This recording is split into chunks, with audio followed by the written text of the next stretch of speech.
Cuando Adán y Eva fueron atacados por Satanás en el huerto del Edén, él los atacó con una idea. Y eso es importante. Satanás no anda apareciendo por ahí como aparece en las películas con cuernos y en forma de dragón y nada de eso. Satanás se viste como ángel de luz y está detrás de muchas de las ideologías que el hombre acepta como buena y válida en contra de la palabra de Dios. O sea, el ataque de Satanás es contra Dios, a final de cuentas, es contra el reino de Dios, es contra la palabra de Dios, contra la voluntad de Dios. O sea, cuando Satanás le pone a Eva la idea de que Dios es un ser egoísta, que Dios es un ser egocéntrico, que no quiere darle libertad, Satanás se presenta delante de Adán y Eva como un libertador. Si ustedes me obedecen a mí, si ustedes hacen lo que yo les estoy sugiriendo que hagan, porque Satanás no nos obliga a pecar, como tú bien decías. El diablo y sus demonios nos tientan, pero cuando yo peco, peco porque soy responsable de mi pecado. Pero él le vendió esta idea, y la idea era, si ustedes se rebelan contra la autoridad de Dios, ustedes van a progresar, ustedes serán como Dios. Y es increíble cómo hasta el día de hoy es exactamente lo mismo. O sea, se vende como progreso aquello que es en contra de lo que Dios quiere hacer en el mundo para la felicidad y la salvación de los seres humanos. Antes que nada quiero decir que yo aborrezco las teorías de conspiración. Yo creo que hay demasiadas teorías de conspiración. Pero lo cierto es que hay una conspiración espiritual. O sea, ellos tienen comunicaciones, ellos conocen a los seres humanos, ellos saben cuáles son tus gustos. Imagínate que tú estás en una habitación hablando con alguien de un plan que tú tienes. Satanás conoce todo eso porque tiene un sistema de información impresionante. Aparece de repente un individuo que tiene contacto con este tipo de mundo espiritual y te dice, yo sé que tú estás planificando un negocio de tal cosa, y dice, wow, pero nadie sabía eso. Nadie sabía eso. No, sí lo sabían. Entonces, hay personas que tienen de alguna forma contacto con ese mundo espiritual. Y la Biblia nos dice claramente que nosotros debemos tener cuidado con ese tipo de personas. La Biblia prohíbe tajantemente que nosotros busquemos brujos, adivinos, y hay una razón primordial para todo eso. Y es que tan pronto tú te amparas en ese tipo de cosas, tú estás dejando a un lado la palabra de Dios y al Dios de la palabra. O sea, ir hacia los adivinos es alejarte de Dios. Cuando un esposo pelea con su esposa, no se está dando cuenta que Satanás o sus demonios están trayendo discordia para destruir ese matrimonio, y ellos están luchando contra sangre y carne. Él está luchando contra su esposa, la esposa está luchando contra él. Y Pablo está diciendo, no se dejen engañar. Vuestra lucha no es contra sangre y carne. Y tu esposa es de sangre y carne, o tu vecino, o ese hermano de la iglesia con el que tú tienes un problema. No, y que en esa misma carta de Efesios, Pablo habla de las maquinaciones de Satanás. Tú hablabas de que son seres inteligentes. Maquinaciones. Ellos no atacan a tontas y a locas, ellos tienen un objetivo. Y en ese sentido alguien decía, cuando tú juegues con el pecado, recuerda que el pecado no está jugando contigo. El pecado no está jugando con nosotros. Sí. Y es Satanás y sus demonios que están detrás de llevarnos a pecar, llevar al incrédulo a no venir a los pies de Cristo en arrepentimiento y fe, y llevar a los creyentes al error, llevar a los creyentes a dar un mal testimonio para que el evangelio sea pisoteado. Satanás está detrás de todo eso. Es interesante, Cristo dice en la parábola del sembrador, cómo Él arrebata la palabra que es sembrada en el corazón de las personas. O sea, él quiere distraer a las personas para que no se salven, para que esa palabra no fructifique en sus vidas. Fíjate, Cristo es Dios. Porque cuando se habla de este tema hay personas sofisticadas que piensan que esto es medieval, estamos en el oscurantismo medieval. Que somos unos atrasados. Exactamente. Cristo le dice a los discípulos, Satanás os ha pedido para zarandearos como a trigo. O sea, Cristo está diciendo ahí, Satanás es un ser real, es una persona que los ha pedido para zarandearlos como a trigo. Ahora, gracias al Señor, que eso también nos revela que Satanás no es omnipotente, él no puede actuar sin el permiso de Dios. Y probablemente la persona estará preguntándose, pero entonces, ¿por qué Dios le da permiso? Hay un punto en esto ya que llegamos al misterio donde no nos ha sido revelado todo lo que Dios tiene en su mente. Pero lo que sí sabemos con toda seguridad es que el reino de Dios vencerá. Satanás y sus demonios no se van a salir con la suya. Ellos quisieron destruir la obra de Dios y en Primera de Juan dice, para eso apareció el Hijo de Dios, para deshacer las obras del diablo. Para eso vino Cristo, para revertir lo que el diablo causó. ¿Y a qué precio? Vuelvo y repito, el primer problema es que tú puedes estar coqueteando con algo verdaderamente maligno. Tú puedes estar coqueteando con algo que tenga consecuencias eternas para tu alma. Esas personas que, primero, un creyente jamás en la vida, jamás debería guiarse por el horóscopo, tampoco debería jugar la lotería que Pero trabaje. hay personas que tienen un sueño y van donde alguien que, como decimos en República Dominicana, que le arregla el sueño. Entonces, dime, ¿qué te pasó en el sueño? Bueno, yo me vi que estaba en mi casa sentado, entonces te preguntan, ¿cuál es el número de tu cédula de identidad? Exacto. Y te arreglan el sueño y te dicen, mira, eso da 06, 18 y 22. Entonces ellos juegan ese número a ver si y tú sabes se sacan en la lotería. la cantidad de personas que pierden una fortuna llevándose de ese tipo de cosas. El hombre es supersticioso. Desde que el hombre cayó en pecado y se alejó de Dios, es capaz de creer cualquier cosa. No es que el hombre ha dejado de creer, el hombre es un creyente y está creyendo cosas, aunque sea la teoría de la evolución, pero está creyendo cosas.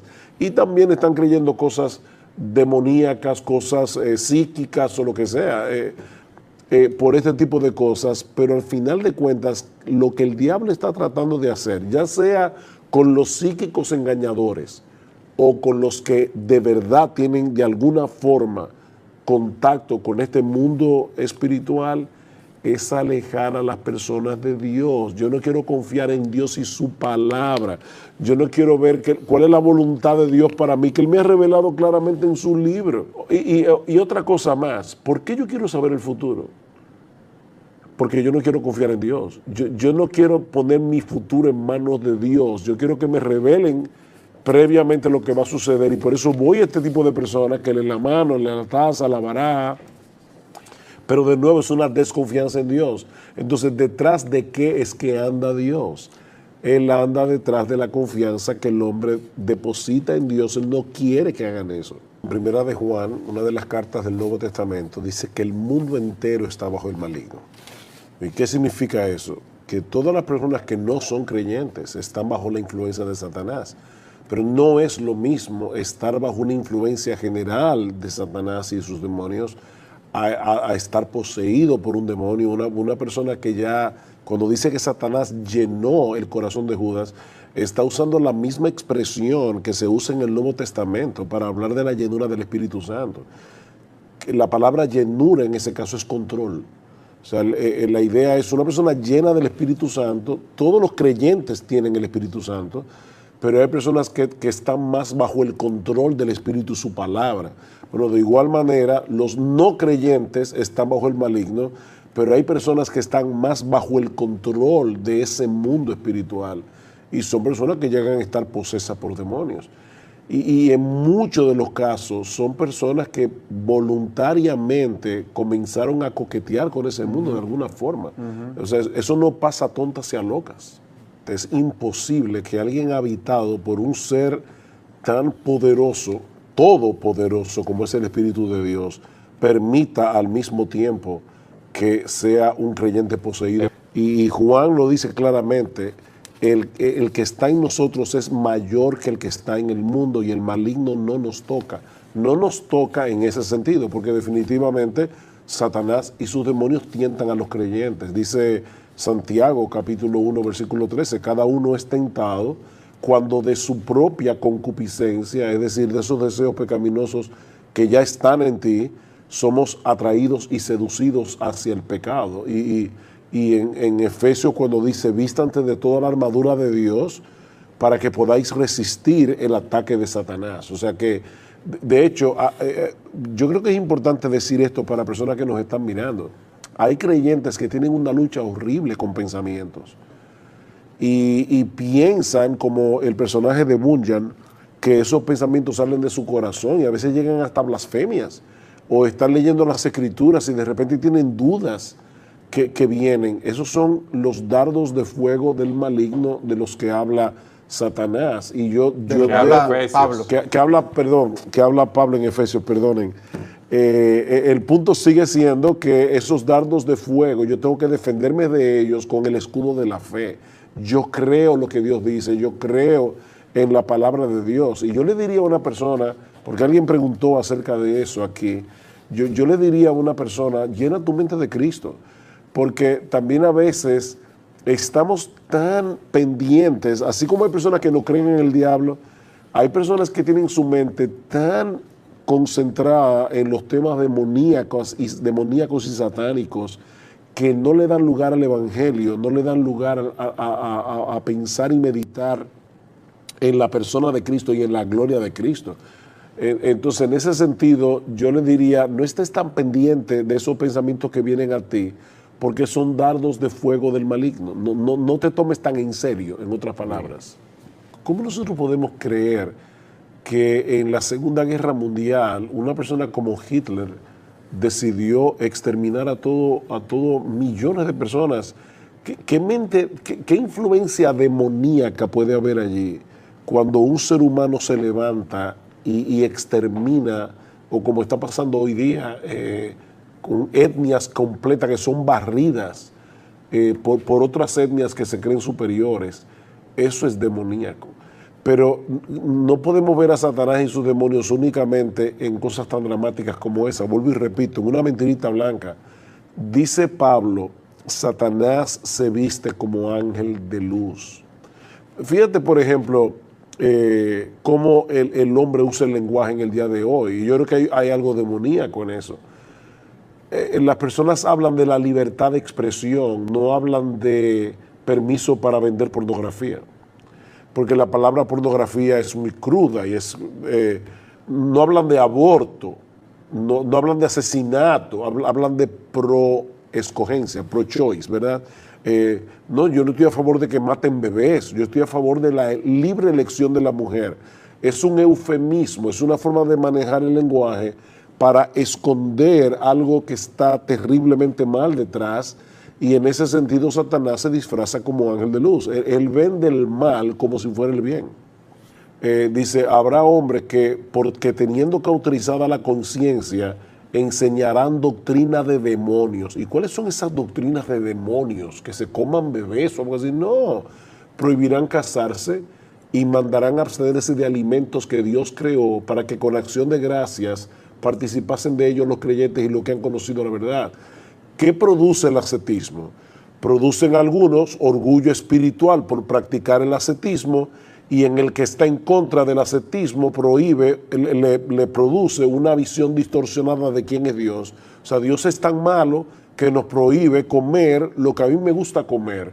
Cuando en 1 Timoteo capítulo 6, versículo 17, dice que más bien Dios es que nos da todas las cosas en abundancia para que las disfrutemos. Entonces yo convierto a un Dios bueno y bondadoso que es dadivoso con sus criaturas en un ser mezquino que quiere llevar al hombre a sufrir y le pone por delante una comida deliciosa y le dice, no te la comas. Eso parece muy santo. Sin embargo, ¿qué dice Pablo? Es doctrina de demonios. Prohibirle a una persona casarse, eso es doctrina de demonios. Eso es exponer a una persona a cometer pecados y aberraciones. La Biblia dice claramente, Cristo ya venció. No es que Él va a vencer, Cristo ya venció. Amén. ¿Dónde vemos la victoria de Cristo? En su resurrección. Satanás lo llevó a la cruz, pero detrás de Satanás estaba la voluntad de Dios. Dios fue que llevó a Cristo a la cruz y Él fue voluntariamente a la cruz. Pero Satanás pensó que obtuvo una victoria ahí, pero la muerte no lo pudo retener. Por eso es que Jonathan Edwards decía, ese bocado que Satanás se tragó al llevar a Cristo a la cruz del Calvario a través de los poderes políticos de aquellos días, fue como un veneno para su alma, para él mismo. O sea que en ese sentido, Cristo ya está sentado victorioso a la diestra del Padre, y todos los que son de Él van a reinar juntamente Amén. con Él. Amén. Entonces, estamos trayendo este tema, pero en realidad el tema principal de las Escrituras, lo estamos trayendo porque es un tema importante, pero el tema principal de las Escrituras es Cristo y este crucificado que muere en una cruz para salvar a los pecadores. Amén. ¿Por qué Cristo tuvo que morir en una cruz? Él tuvo que morir en una cruz para salvarnos por la sencilla razón de que nosotros no podíamos salvarnos a nosotros mismos. Eso es evidente. Cristo murió en la cruz porque nosotros no podíamos salvarnos a través de nuestras buenas obras. Mis hermanos, el mensaje del Evangelio aplasta completamente nuestro orgullo, porque nos hace ver que no existe la menor posibilidad de salvarnos a través de nuestra obediencia, a través de nuestro esfuerzo personal. Eso es imposible. De ahí la indignación de Pablo con estos creyentes de Galacia. ¿Cómo es posible que ustedes se hayan dejado arrastrar por ese evangelio distorsionado de salvación por obras?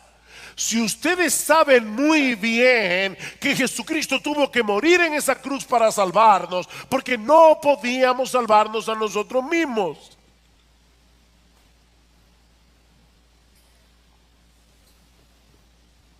Me acuerdo un hermano de nuestra iglesia que hace muchos años leyó un libro acerca de cómo tienta a Satanás. Y él dijo, wow, ya yo sé cómo es el asunto. Yo no vuelvo a dejar que me engañe. ¿De verdad tú crees que por leer un libro acerca de cómo tienta a Satanás ya tú no vas a pecar más? Mis hermanos, si hay algo que nosotros sabemos es que nosotros no podemos obedecer a Dios perfectamente ni por 5 minutos, ni por 3 minutos, ni por 1 minuto.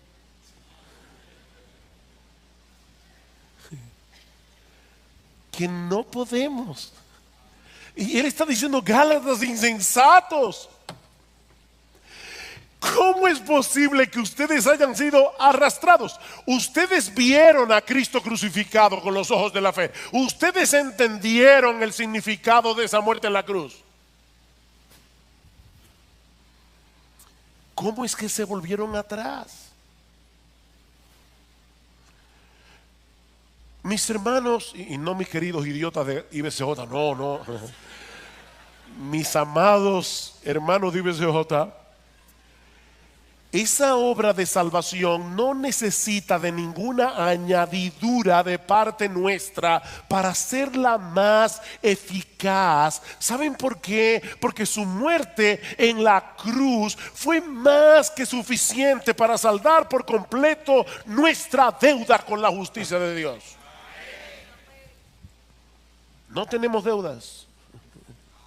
Es por eso que Pablo les dice en Gálatas capítulo 2 versículo 21 que tratar de completar esa obra con nuestras obras es hacer nula la gracia de Dios. Vean el versículo 21 del capítulo 2. No hago nula la gracia de Dios, porque si la justicia viene por medio de la ley, entonces Cristo murió en vano. Cristo murió en vano. Fue una muerte innecesaria. Si nosotros pudiéramos contribuir en alguna manera con nuestra salvación, Cristo murió en vano. La ley hubiera sido suficiente para salvarnos. Aquí están los mandamientos, guarden los mandamientos.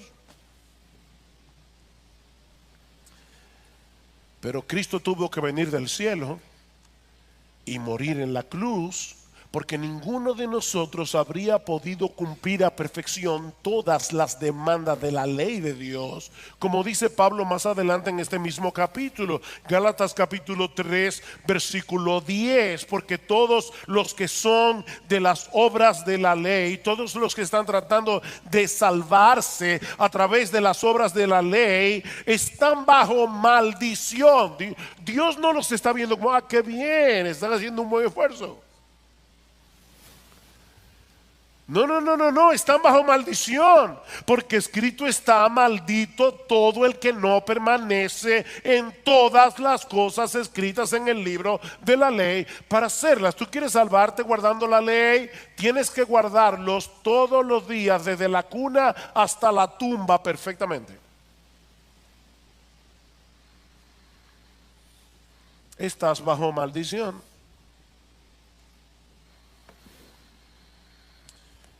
Pero esa combinación de fe más obras no solo contradice el Evangelio, sino que Pablo quiere hacerles ver en segundo lugar que también contradice la obra del Espíritu en nosotros.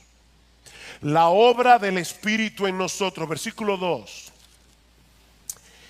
Esto es lo único que quiero averiguar de vosotros. ¿Recibisteis el Espíritu por las obras de la ley o por el oír con fe? Cuando una persona se convierte al Señor Jesucristo por el poder del Espíritu Santo, el Espíritu Santo viene a morar permanentemente en esa persona. Oigan lo que estoy diciendo. Es por medio de su Espíritu que Cristo abre nuestros ojos para que veamos nuestra condición, para que veamos nuestro pecado, para que entendamos qué fue lo que Él hizo en la cruz del Calvario. El Espíritu Santo hace eso. El Espíritu Santo es el que eficazmente, a través de la predicación del Evangelio, nos mueve a creer en Cristo, y al creer en Cristo, el Espíritu de Dios viene a morar permanentemente en nosotros. Cristo vive en nosotros porque su Espíritu mora en nosotros. ¿Recuerdan en el aposento alto cuando los discípulos estaban todos entristecidos porque el Señor les había anunciado que se iba, y Cristo les dice: yo no los voy a dejar huérfanos, yo vendré a vosotros como en el Espíritu, yo rogaré al Padre y os dará otro consolador, el Espíritu de verdad. Yo no los voy a dejar huérfanos. De hecho, en Gálatas capítulo 4, versículo 6 dice explícitamente: porque sois hijos de Dios, Dios ha enviado el Espíritu de su Hijo a nuestros corazones, clamando: Abba, Padre. El Espíritu de Cristo vive en nosotros. Romanos capítulo 8, versículo 9: si alguno no tiene el Espíritu de Cristo, el tal no es de Él. La pregunta es: ¿cómo fue que ustedes recibieron el Espíritu? Le está diciendo Pablo. ¿Acaso fue por alguna obra que ustedes hicieron? ¿Es que ustedes de repente decidieron portarse bien y entonces el Espíritu vino a ustedes? ¿Cómo recibieron el Espíritu? ¿Fue por las obras de la ley o fue por el oír con fe? No fue por ninguna cosa que ellos hubieran hecho por Dios, sino por la obra que Dios hizo en ellos a través del Evangelio por el poder de su Espíritu.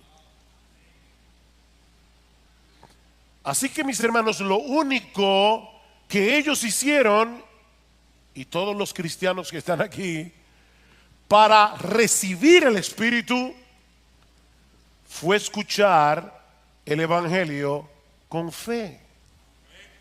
No fue por las obras de la ley, fue por el oír con fe. Pero ahora viene la parte más crucial de este pasaje. Hermanos, esta es la parte más crucial de este pasaje. Versículo 3. Pablo va a decirles ahora que la vida cristiana continúa exactamente como comenzó, a través de la obra del Espíritu en nosotros por medio de la fe. Versículo 3.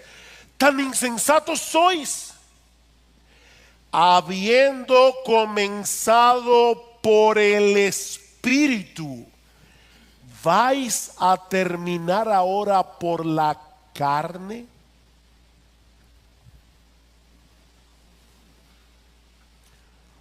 Pablo quería que estos creyentes pensaran, y yo quiero que ustedes lo hagan también, porque lo que Pablo está diciendo aquí no es simple. Esto requiere poner atención. Pablo está introduciendo aquí un nuevo contraste. ¿Se dieron cuenta? En el versículo 2 el contraste era entre las obras de la ley o el oír con fe. ¿Cuál es el contraste en el versículo 3? La carne o el espíritu. Las obras de la ley o el oír con fe. La carne o el espíritu. Ustedes son tan insensatos, les dice Pablo, que quieren terminar en la carne lo que comenzó por el espíritu. Esa es la pregunta.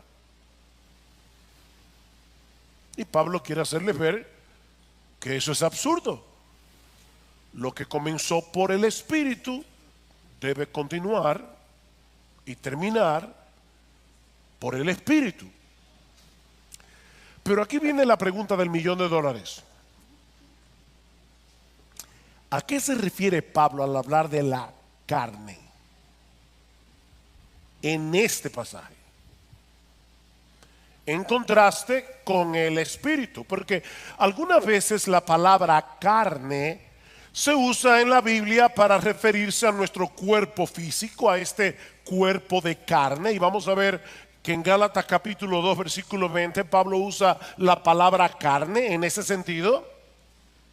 Pero otras veces la Biblia usa la palabra carne para referirse a nuestro viejo yo que se deleitaba en el pecado y que no quería someterse a Dios.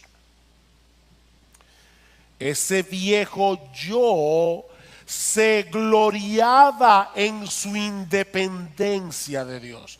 Ese viejo yo se gloriaba en su propia autonomía. El problema es que esa condición carnal no siempre se manifiesta de la misma manera. Es decir, no todos los pecadores tratan de manifestar esa autonomía, esa independencia de Dios de la misma forma. Algunos lo hacen viviendo una vida inmoral, viviendo una vida licenciosa. Más adelante Pablo va a decir que las obras de la carne son la fornicación, la mentira, la ira, la envidia. Esas son las obras de la carne. Pero mis hermanos, otras veces las personas tratan de manifestar esa autonomía de Dios a través de una vida moral, a través de una vida decente, que pretende ganar el cielo por su propio esfuerzo, creyendo que tienen la capacidad de llegar al cielo, subiendo por la escalera de su esfuerzo personal. Y es a eso que Pablo le llama carne en el versículo 3. ¿Ven el contraste? Ustedes comenzaron porque el Espíritu obró en vosotros. Ahora van a regresar a ese estilo de vida que ustedes tenían cuando querían vivir en independencia de Dios, en autonomía de Dios, haciendo las cosas en su propio esfuerzo, lo que comenzó en ustedes por el Espíritu, es decir, descansando enteramente en la obra de Cristo en la cruz, habiendo sido regenerados por el Espíritu Santo, ahora pretenden completarlo a través de su propio esfuerzo por obedecer la ley de Dios. Vean el versículo 4. ¿Habéis padecido tantas cosas en vano? Si es que en realidad fue en vano, la palabra que se traduce como padecer aquí significa literalmente experimentar, y es el contexto el que debe ayudarnos a decidir si se trata de una experiencia negativa como el sufrimiento, la persecución, o si se trata de una experiencia positiva, que es lo que yo creo que Pablo está señalando aquí. Ustedes experimentaron, por el contexto, la bendición del nuevo nacimiento, experimentaron la bendición de haber nacido de nuevo en Cristo para salvación, experimentaron el haber recibido el Espíritu Santo, y todo eso únicamente por recibir por medio de la fe el mensaje del Evangelio. Y ahora Pablo pregunta: ¿es que acaso todo eso fue en vano? ¿Que ahora quieren sustituir la fe por las obras, el Espíritu por la carne? Mis hermanos, la vida cristiana debe continuar exactamente como comenzó, descansando por la fe en las grandes verdades del Evangelio. Versículo 5. Aquel pues que os suministra el Espíritu y hace milagros entre vosotros, ¿lo hace por las obras de la ley o por el oír con fe?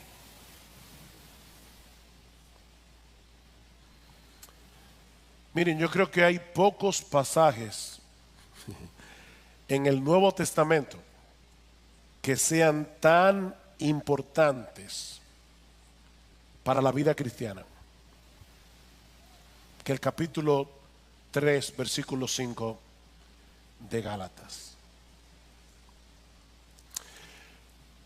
Pablo ha venido hablando de lo que ellos habían experimentado en el pasado, ¿se dieron cuenta? Pero ahora se refiere a lo que estaba sucediendo en medio de ellos en el presente. ¿Vieron el cambio del tiempo? ¿Cómo es que Dios nos suministra ahora? Una medida mayor del Espíritu de Dios, de modo que podamos seguir avanzando en nuestras vidas cristianas. ¿Cómo es que eso pasa? Es por esforzarnos lo más que podamos en obedecer a Dios, ¿o es por el oír con fe?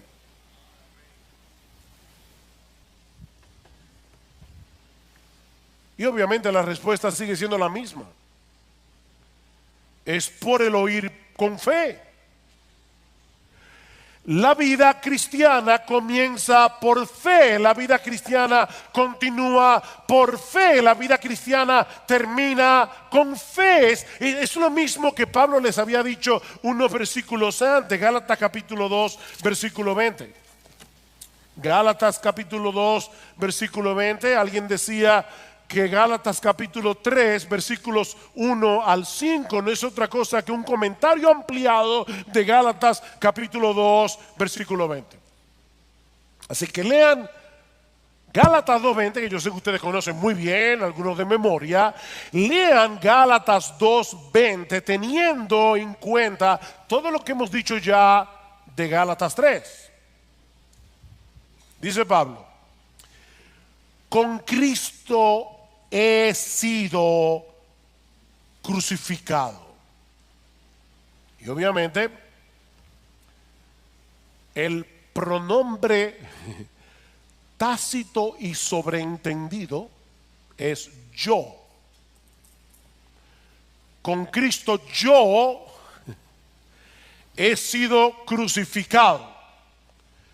De manera que ya no soy yo el que vive. Déjenme hacerles una pregunta. Mis hermanos, ¿quién es el yo que ha sido crucificado con Cristo?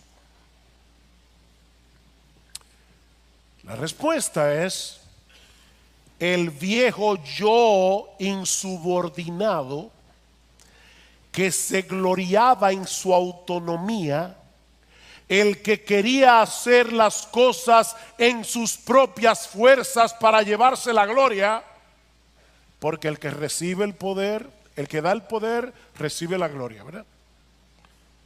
El que da el poder, recibe la gloria. Si yo hago las cosas, los niños, una de las primeras cosas que aprenden a decir es yo solo. Ellos quieren hacer las cosas por sí mismos. Y por supuesto, eso es lo que le pasa al legalista. El legalista quiere obedecer, hacer las cosas en sus propias fuerzas. Y por supuesto le va a pasar lo siguiente. Si tiene una pequeña victoria, se va a enorgullecer. Porque fue en su propia fuerza. Pero si tiene una derrota, se va a frustrar. El legalista vive en esas dos ondas. O en orgullo o en frustración. Dice Pablo, ese yo fue crucificado con Cristo. Por lo tanto, ya no soy yo el que vive, sino que Cristo vive en mí. Otra vez, ¿cómo es que Cristo vive en mí? Por su Espíritu. Ya no vivo yo, es Cristo el que vive en mí. ¿Significa eso que ya yo no tengo ninguna responsabilidad en cuanto a mi vida cristiana? Lo único que yo tengo que hacer es quedarme tranquilo para que Cristo viva su vida en mí. No. Sigan leyendo. Y la vida que ahora vivo en la carne, perdonen otra vez que sea tan necio, pero ahora el necio soy yo, lo admito. ¿Quién es el sujeto tácito y sobreentendido de su oración? La vida que ahora vivo, ¿quién? Yo, en la carne, es decir, la vida que vivo yo, mi nuevo yo regenerado que todavía permanece en este cuerpo físico, en este cuerpo de carne, pero que ahora tiene la bendición de contar con la presencia permanente del Espíritu Santo que nos mueve a la obediencia. Entre paréntesis. La vida que ahora vivo yo, mi nuevo yo, el regenerado, no el degenerado, sino el regenerado.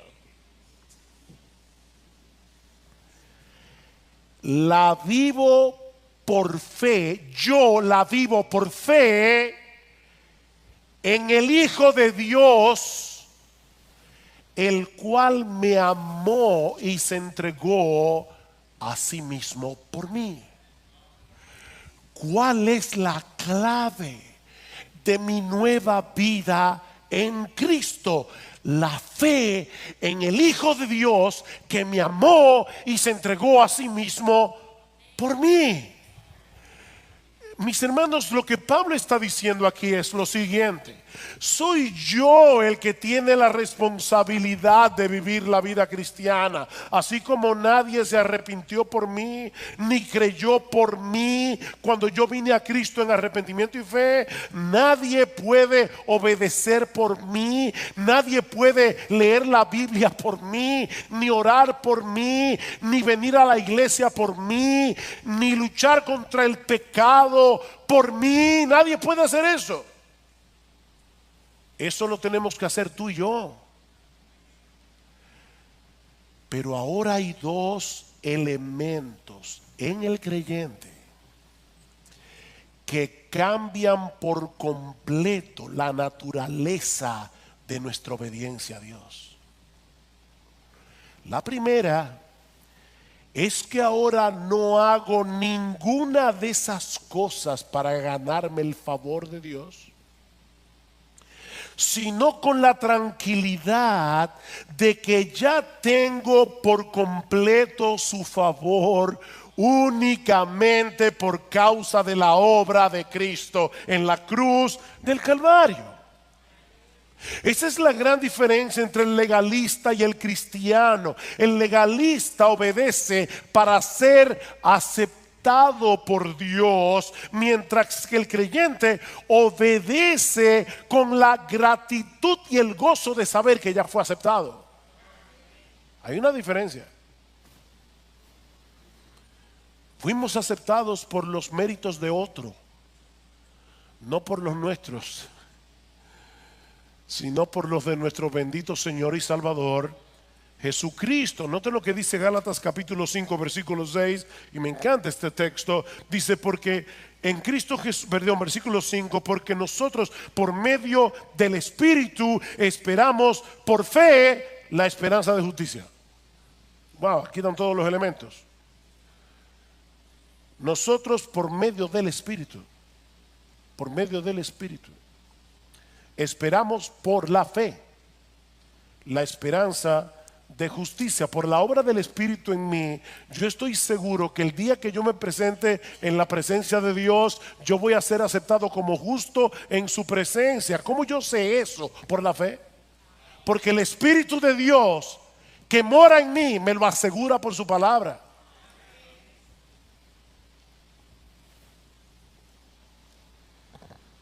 El otro elemento que cambia por completo la naturaleza de nuestra obediencia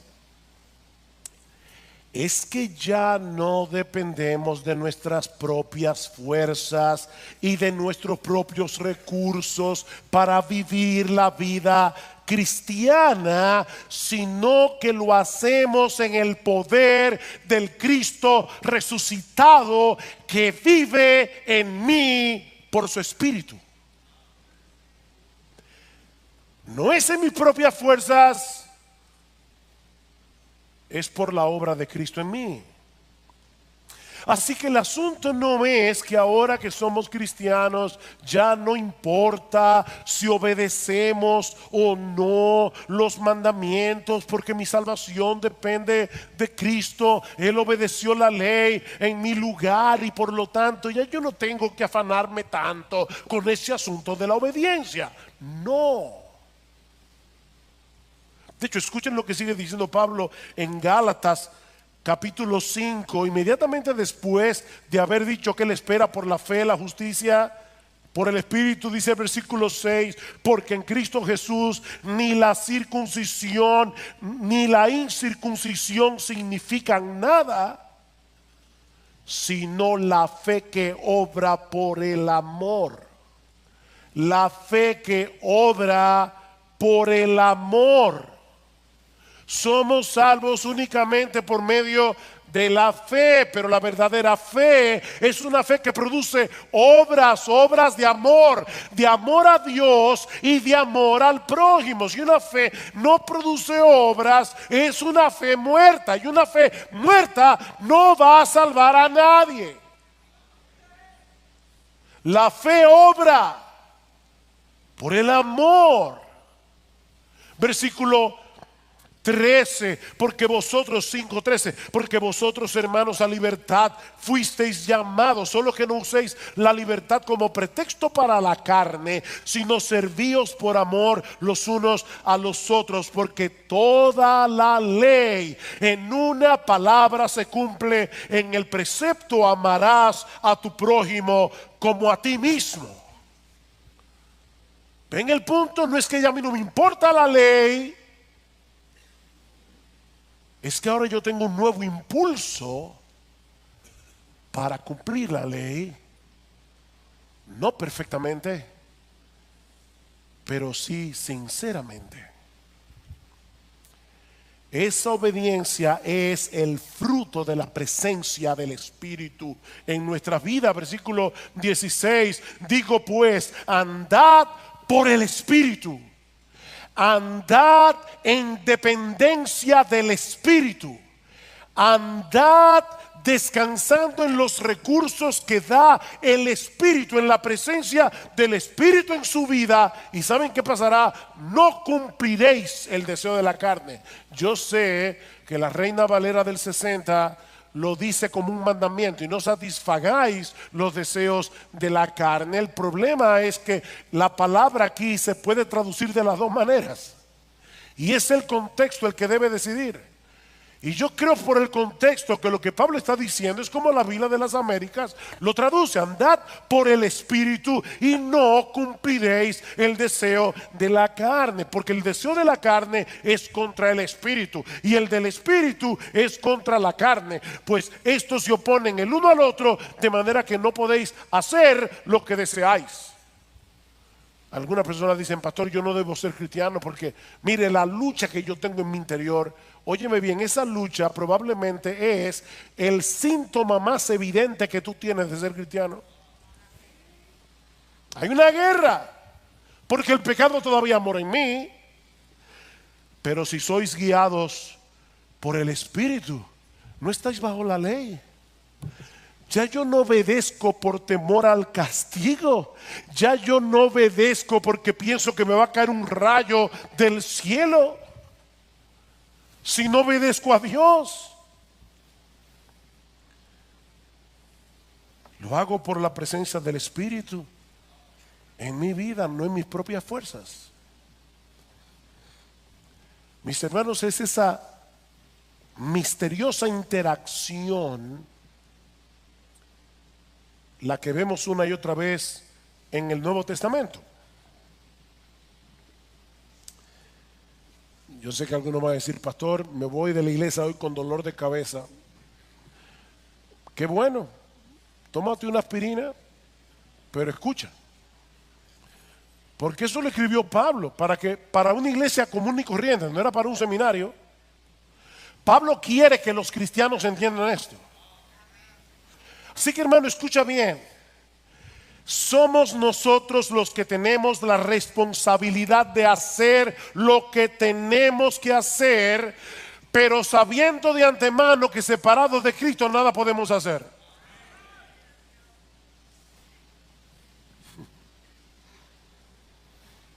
¿Tú oíste eso? Somos nosotros los que tenemos que hacer lo que tenemos que hacer, pero sabiendo de antemano que separados de Cristo nada podemos hacer. Tenemos que vivir en dependencia del Espíritu que vive en mí y que obra en mí. Oigan estos textos rápidamente. Colosenses 1:29. Y con este fin también trabajo, dice Pablo, esforzándome, yo trabajo esforzándome según su poder que obra poderosamente en mí. Yo trabajo, yo me esfuerzo, amparado en ese poder. Colosenses 2:6-7. Por tanto, de la manera que recibisteis a Cristo Jesús el Señor, por la fe, ¿verdad? Andad así en Él. Debe continuar como comenzó. Tú lo recibiste por la fe a Cristo. Sigue así.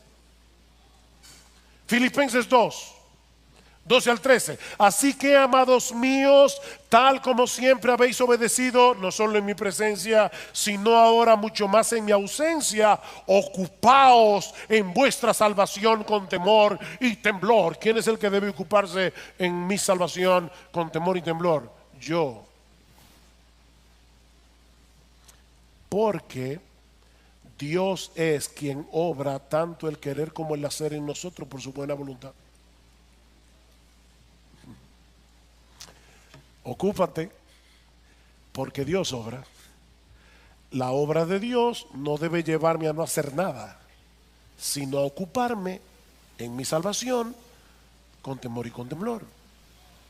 Primera de Pedro 4:10, según cada uno ha recibido un don especial, úselo sirviéndoos los unos a los otros como buenos administradores de la multiforme gracia de Dios. El que habla, que hable conforme a las palabras de Dios. El que sirve, que lo haga por la fortaleza que Dios da. ¿Y saben para qué? Versículo 11, para que en todo Dios sea glorificado mediante Jesucristo, a quien pertenecen la gloria y el dominio por los siglos de los siglos. Amén. ¿Qué decíamos antes? El que da el poder recibe la gloria, y el que da el poder para poder servirnos en amor los unos a los otros es Cristo, que vive en su espíritu en mí. Él se lleva la gloria.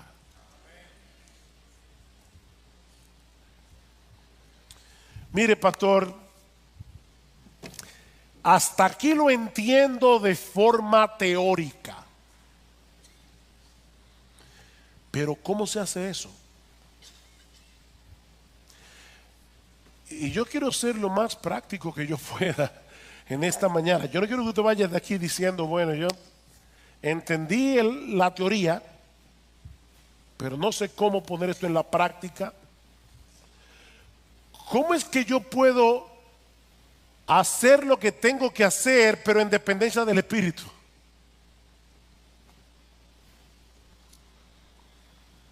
Aquí está la respuesta, y la voy a ampliar, no se preocupen. Confiando por la fe en el Evangelio de Cristo y amparándonos por fe en todas las promesas de Dios reveladas en las Escrituras y que han venido a ser nuestras por causa de Cristo. Oigan otra vez el versículo 5 de Gálatas 3, y por eso les decía que este texto es tan importante. Aquel pues que os suministra el Espíritu. Nosotros queremos ser llenos del Espíritu. Nosotros queremos tener más de la influencia del Espíritu, ¿no es así? Aquel pues que os suministra el Espíritu y que hace milagros entre vosotros, ¿lo hace por las obras de la ley o por el oír con fe? El oír con fe, ¿el qué? El Evangelio. Versículo 6, así Abraham creyó a Dios y le fue contado como justicia. Por consiguiente, sabed que los que son de fe, estos son hijos de Abraham. Los que creyeron en ese Evangelio que Dios les reveló a Abraham y que él creyó por la fe. ¿Cómo es que Dios nos suministra el Espíritu? ¿Cómo es que Dios hace milagros entre nosotros? Por el oír con fe el Evangelio de Cristo, por ampararnos por fe en todas las promesas de Dios reveladas en las Escrituras y que han venido a ser nuestras por causa de Cristo. Segunda a los Corintios capítulo 1 versículo 20, todas las promesas de Dios son en Él sí y en Él amén. Si tú no estás en Cristo, las promesas de Dios no son para ti. Pero si tú estás en Cristo, Él compró todas esas promesas con su sangre. Para ti. Déjenme poner un ejemplo práctico. No se preocupen que vamos a terminar, creo que a tiempo. No se afanen.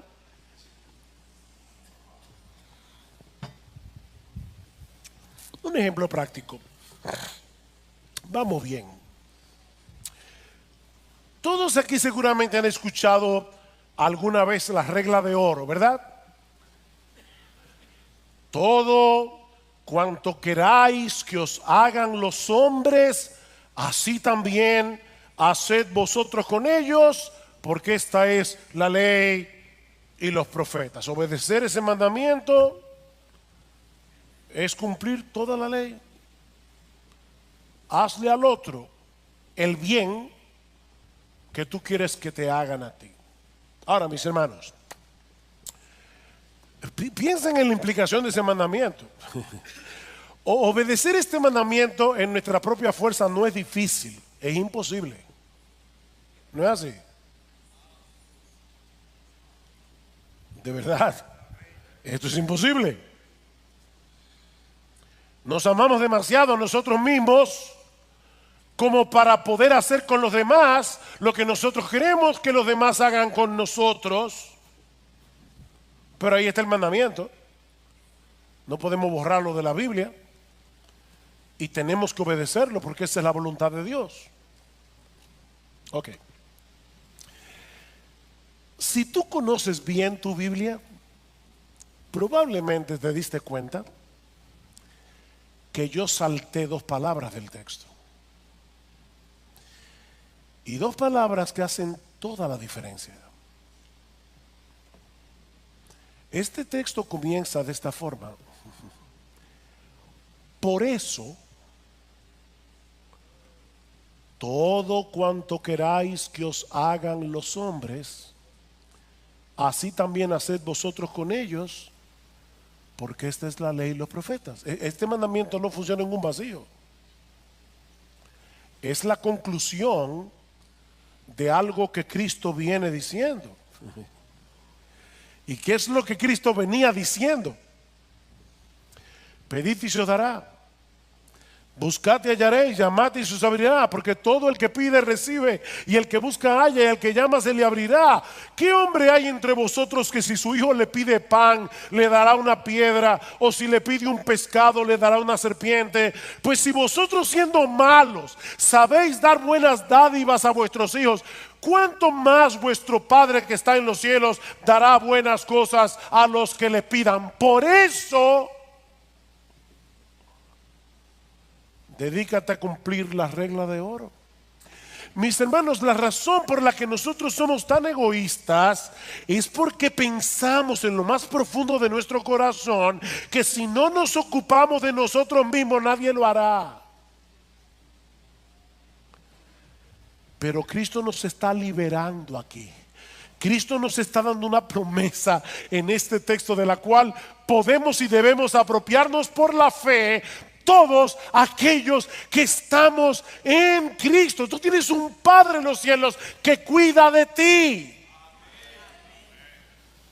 Ampárate por la fe en esa promesa, porque esa promesa es tuya. Romanos 8:32 es la madre de todas las promesas. El que no escatimó ni a su propio Hijo, sino que lo entregó por todos nosotros, ¿cómo no nos dará juntamente con Él todas las cosas? ¿Tú crees en eso? Esa es una promesa del Evangelio que Cristo compró con sangre para ti. Dedícate a servir a los demás por amor. Y que nadie piense que eso significa que Dios nos va a dar todas las buenas cosas que yo quiero. ¿Verdad? Como decíamos una vez, alguien decía, en la vida lo más importante son las cosas pequeñas, un pequeño yate, una pequeña mansión, una pequeña fortuna. No es eso lo que Pablo está diciendo. Porque más adelante dice que por causa de Cristo somos muertos cada día, somos perseguidos, tenemos espada, pero aún a pesar de todas esas persecuciones, Dios nos va a dar todo lo que necesitamos para vivir una vida bienaventurada que le glorifique a Él y que sea de bendición para otros.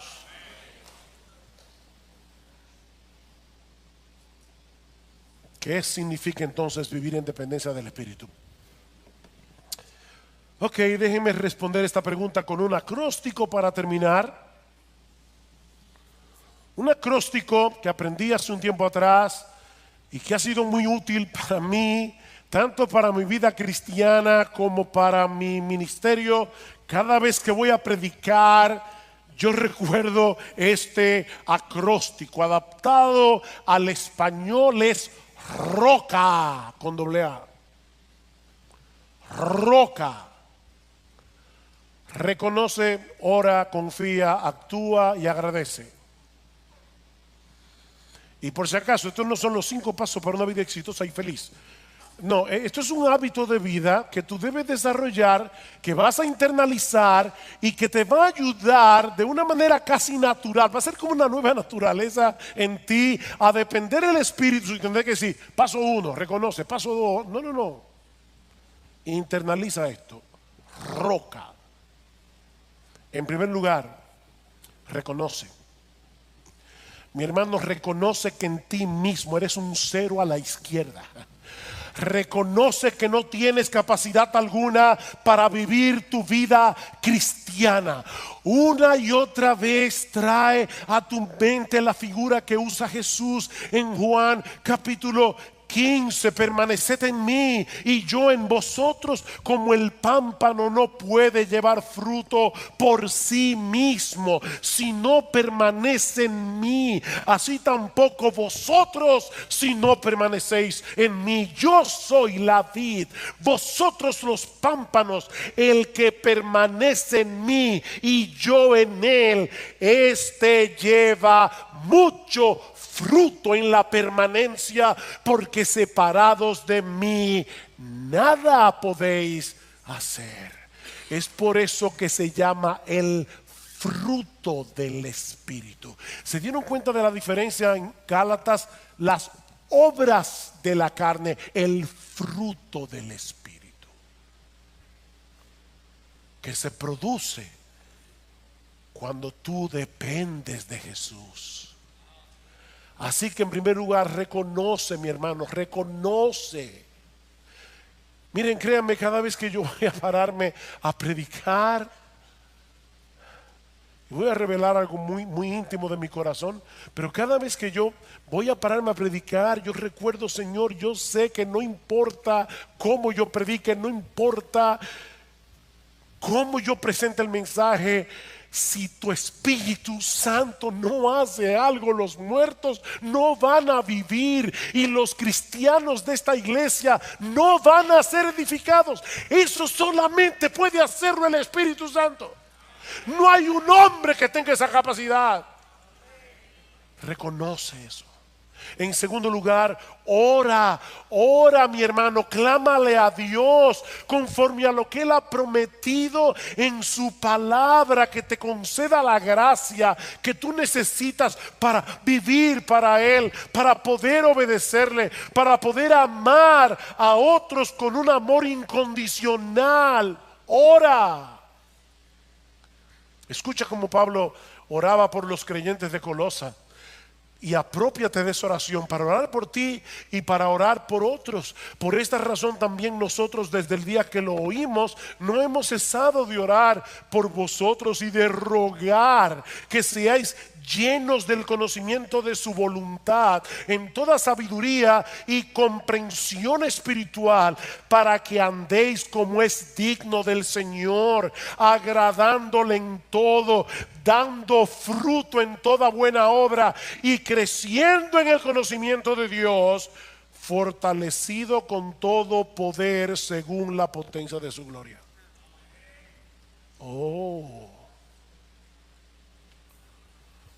Yo quiero que ustedes vivan de esta manera. Yo quiero que ustedes agraden a Dios, pero fortalecido con todo poder, en toda potencia de su gloria. Señor, dame ese poder. Dame ese poder. Señor, yo no puedo vencer la envidia de mi corazón. Yo no puedo vencer la lujuria de mi corazón. Yo no puedo vencer la ira que hay en mí. Yo no puedo. Ora. En tercer lugar, confía. Confía, mi hermano, en las promesas. En las promesas que Dios nos ha dejado en su palabra, porque Él es un Dios fiel. Él ha prometido capacitarnos. Él ha prometido estar con nosotros todos los días hasta el fin del mundo. Él ha prometido ser nuestro amparo y fortaleza en momentos de necesidad. Ampárate por fe en todo lo que Dios nos ha prometido en Cristo, porque, mi hermano, eso es lo que energiza nuestra obediencia. Dice Pablo en Romanos capítulo 15, versículo 13, y el Dios de esperanza os llene de todo gozo y paz en el creer, para que abundéis en esperanza por el poder del Espíritu Santo. ¿Por qué tú envidias?